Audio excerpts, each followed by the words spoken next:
Oi pessoal, tudo bom? Sou o professor João William. Antes de mais nada, dê um likezinho se vocês gostarem do vídeo, compartilhe, comente, cadastre-se, isso vai ajudar o canal a crescer. Clique no sininho para vocês receberem as notificações de novos vídeos. Eu vou falar rapidamente, gente, sobre o PIB de 2019, que foi 1,1%. Não sei se vocês estão cientes disso, mas se não estão, já estou falando. Bom, a alegação do governo que devido ao coronavírus, que aconteceu o PIB baixo, não foi por causa do coronavírus, pessoal. Isso é uma desculpa esfarrapada do governo incompetente, do ministro da Economia, que eu já falei várias vezes, não consegue administrar nem um boteco de pinga, quanto mais um país. Ele não tem condições. Se vocês observar o histórico dele, olhem na mídia, procurem no YouTube, no Google, vocês vão ver o que ele fez, o que ele fazia antes de ser ministro da Economia do Brasil. Tá? Eu não vou nem comentar. Dá uma olhadinha. Mas saiam da manipulação, se você é bolsomínio, é a favor desse governo, sai da manipulação do governo e vai procurar sites e informações neutras, confiáveis, fora de manipulação.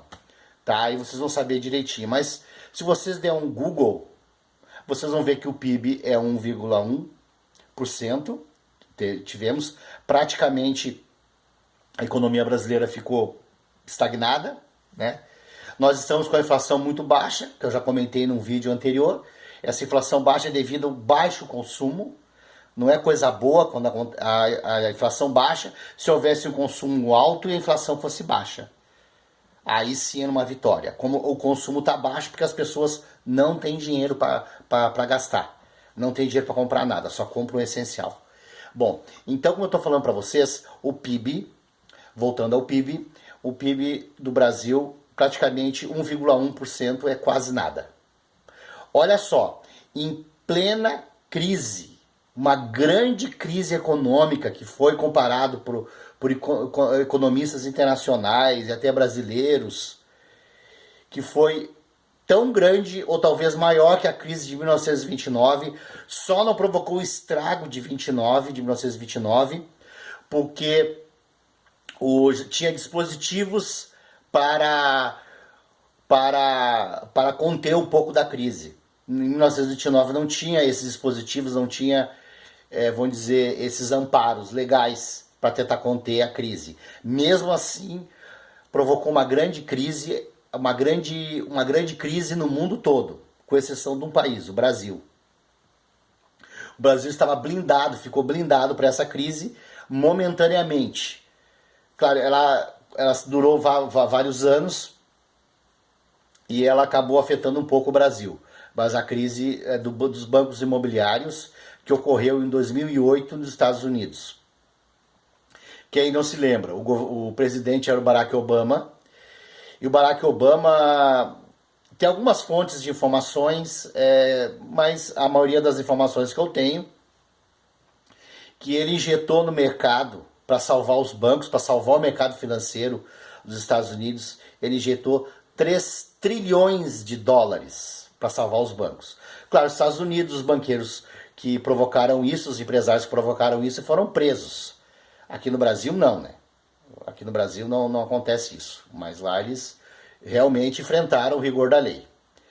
Mas ele salvou os bancos, salvou o mercado, essa crise perdurou por muitos anos e também de cara não afetou o Brasil. O Brasil em 2008, apesar da crise que teve, essa grande crise, e muito maior dessa, 1000 vezes maior que essa do coronavírus, o Brasil teve o PIB de 3,6%.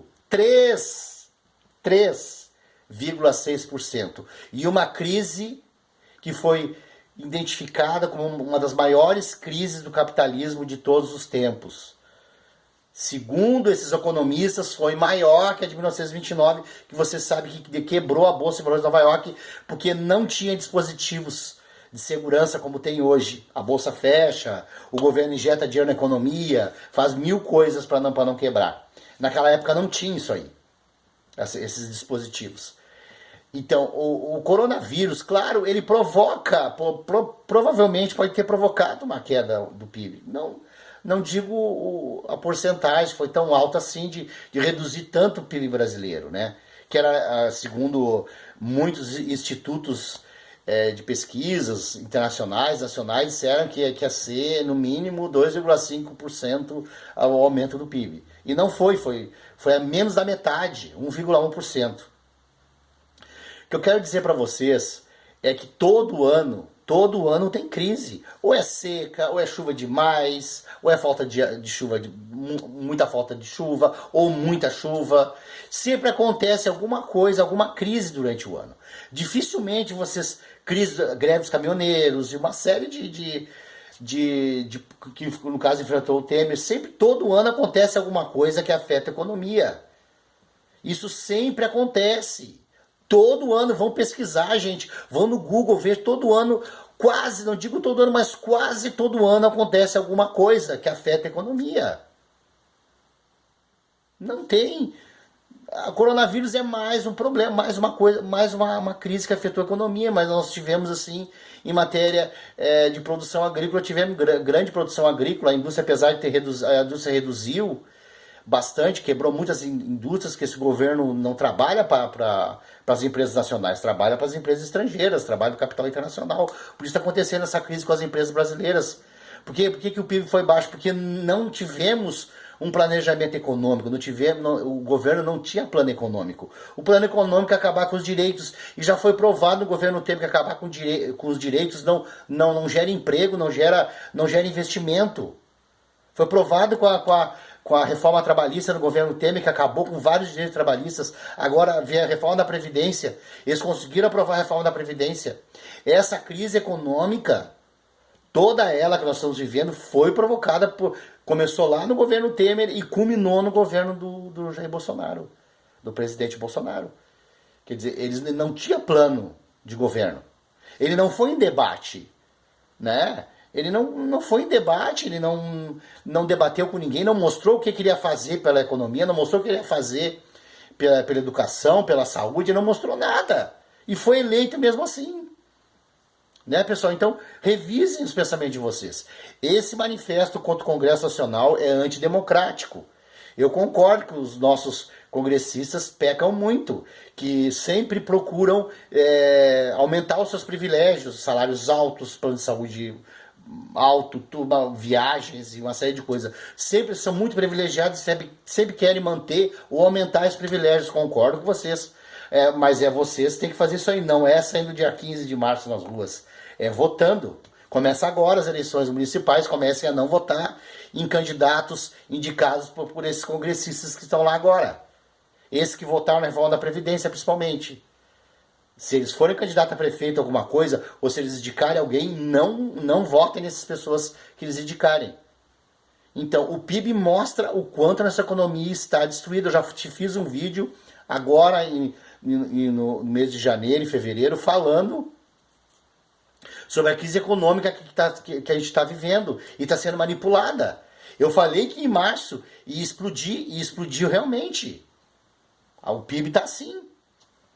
Praticamente o Brasil não cresceu, o dólar está 4,51, se eu não me engano, ontem está 4,54, uma coisa assim. Olha quanto está alto o dólar, quanto era no governo do PT. Né? A gasolina, tudo aumenta com o dólar alto, gente. Não é o dólar alto, não é bom. O ministro Guedes, que eu já falei, não consegue administrar nenhum boteco de pinga, ele falando que o dólar alto é bom. Não é bom, porque aumenta tudo. Aumenta carne, arroz, feijão, aluguel, gasolina, aumenta tudo. Dólar alto não é bom. Não cai nessa manipulação. Chega de ser idiota. Né, gente? Até o próximo vídeo.